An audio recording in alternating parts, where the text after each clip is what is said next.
Shalom Bapak Ibu Saudara yang dikasihi Tuhan. Seri pengajaran hari ini Sabtu 26 Juni 2021 berjudul Kristen Setengah-Setengah. Salah satu pikiran duniawi adalah inginnya memperoleh semuanya, memperoleh sebanyak-banyaknya. Iblis sangat tahu akan hal itu, maka ia pernah memperlihatkan kepada Yesus semua kerajaan dunia beserta kemegahannya, bahkan akan memberikan semua itu kepada Yesus kalau Yesus mau menyembah Dia. Matius 4 ayat 8-9. Sayang, Yesus menolak dan tidak bergeming dengan tawaran itu. Sebaliknya, ia justru memerintahkan iblis agar enyah dari hadapannya. Sayangnya, orang percaya tidak banyak yang mengikuti jejaknya. Faktanya justru banyak yang ingin menikmati segala keindahan dunia. Yang lebih ironi lagi, pengiringannya kepada Yesus malah dimanfaatkan agar bisa memperoleh harta dunia sebanyak-banyaknya, sehingga bisa menikmati kenyamanan dan keindahannya. Ini jahat, saudara. Orang Kristen seperti ini, Kristennya Kristen oportunis. Artinya, maunya memanfaatkan Tuhan. Bisa juga disebut Kristen mediokritas, Kristen setengah-setengah. Mau Yesus, tapi juga mau dunia. Ini tidak boleh, dan Tuhan sangat tidak menghendakinya. Maka Yesus berkata dalam Matius 6 ayat 24, demikian, tak seorang pun dapat mengabdi kepada dua tuan, karena jika demikian, ia akan membenci yang seorang dan mengasihi yang lain. Atau ia akan setia kepada yang seorang dan tidak mengindahkan yang lain. Kamu tidak dapat mengabdi kepada Allah dan kepada Mamon. Perkataan Yesus itu benar, karena jika demikian, ia akan membenci yang seorang dan mengasihi yang lain, atau ia akan setia kepada yang seorang dan tidak mengindahkan yang lain. Maka orang percaya harus memilih Tuhan saja atau dunia saja. Hal senada dituliskan dalam Wahyu 3 ayat 16. Jadi, karena engkau suam-suam kuku dan tidak dingin atau panas, aku akan memuntahkan engkau dari mulutku.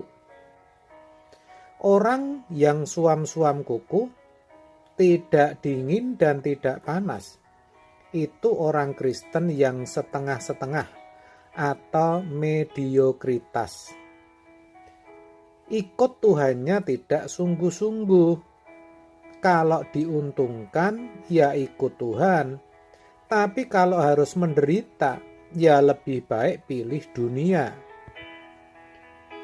Atau kalau dunia bisa memberikan kenyamanan hidup, ya diikuti. Tapi Tuhan juga tidak ditinggalkan.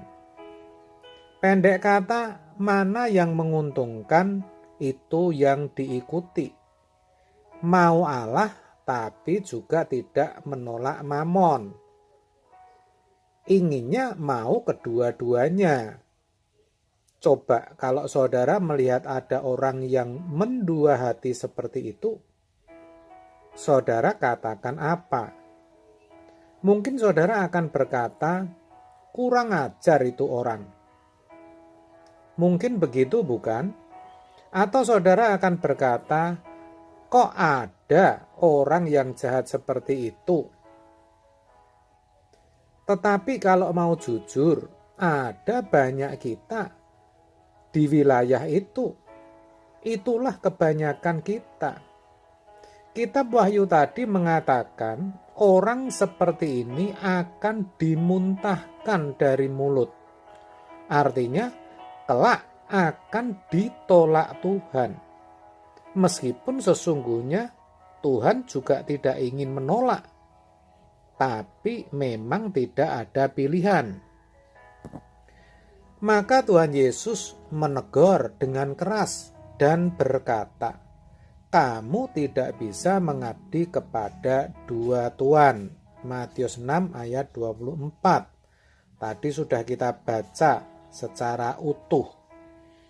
Dengan kata lain, Yesus sebenarnya hendak berkata, kalau kamu mau mengabdi kepadaku, ya berbaktilah kepadaku saja.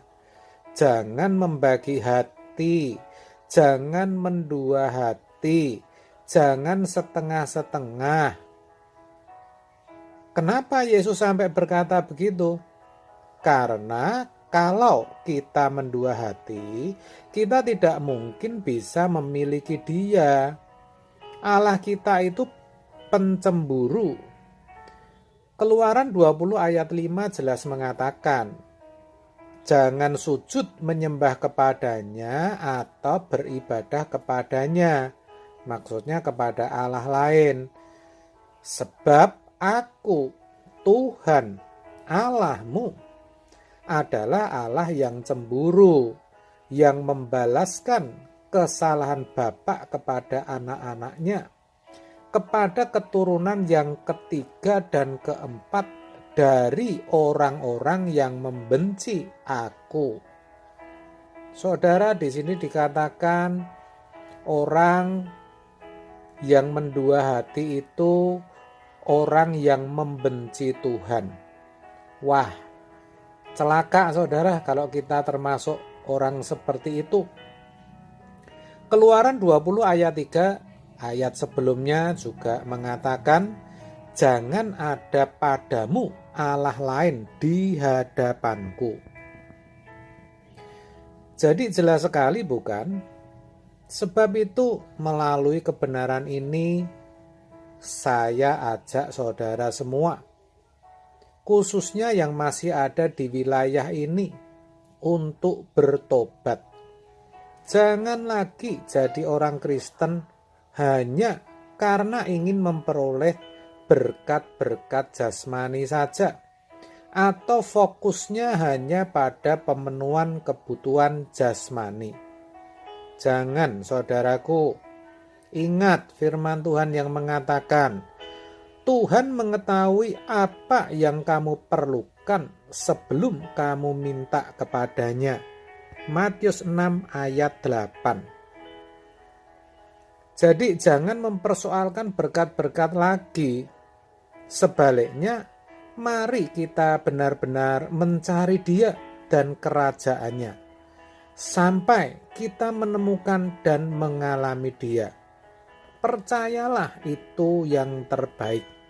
Jangan jadi Kristen yang setengah-setengah. Amin. Tuhan Yesus memberkati.